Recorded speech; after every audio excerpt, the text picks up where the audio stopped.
Ladies and gentlemen, here is a Mount Show with Kaygermazov.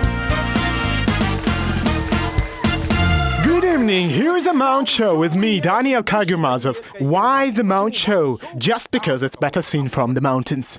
Last week was surprisingly still that I started even worrying. Even damn politicians and officials who are used to saying something like epic fucking disaster, even they preferred keeping silence. Perhaps I missed something, or maybe the last week was an international day which could be characterized as not to be slow-witted.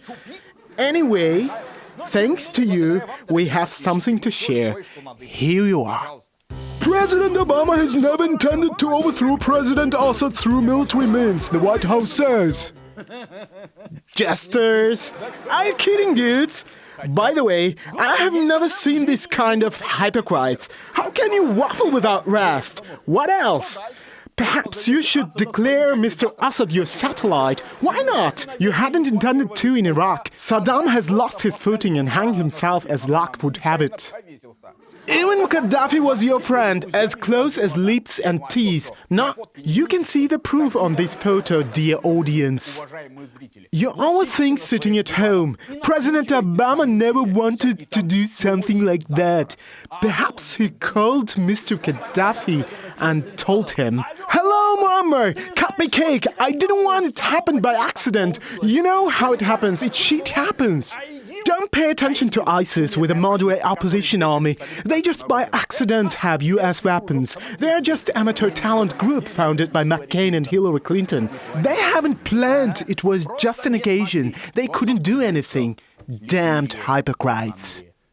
Next. Let's talk about the noisy frenzy in media raised by the Pentagon and the NATO because our warplane Su-24 flew near Donald Cook destroyer.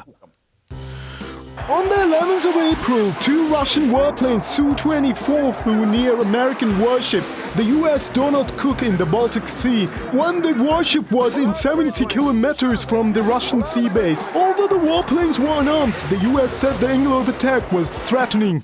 It's a Russian national amusement to frighten the US warships in every April. It seems that our guys got on their nerves. I wonder if their captain gambled away and refused to give money, so our guys fly to take the money.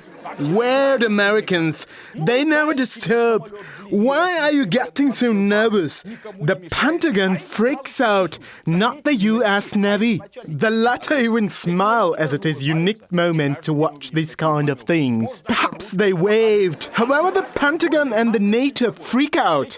These Russians have no shame. They created their military bases everywhere. They disturbed the US Donald Cooks. I'd look at your faces if our warship stages drills in 70 kilometers from the US coasts. Cut the crap.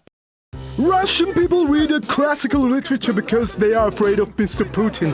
The Guardian investigated why Russian people prefer classical literature, Dostoevsky, Tolstoy and Chekhov to the moderate one. As it usually happens, President Putin seems to be guilty for this. What?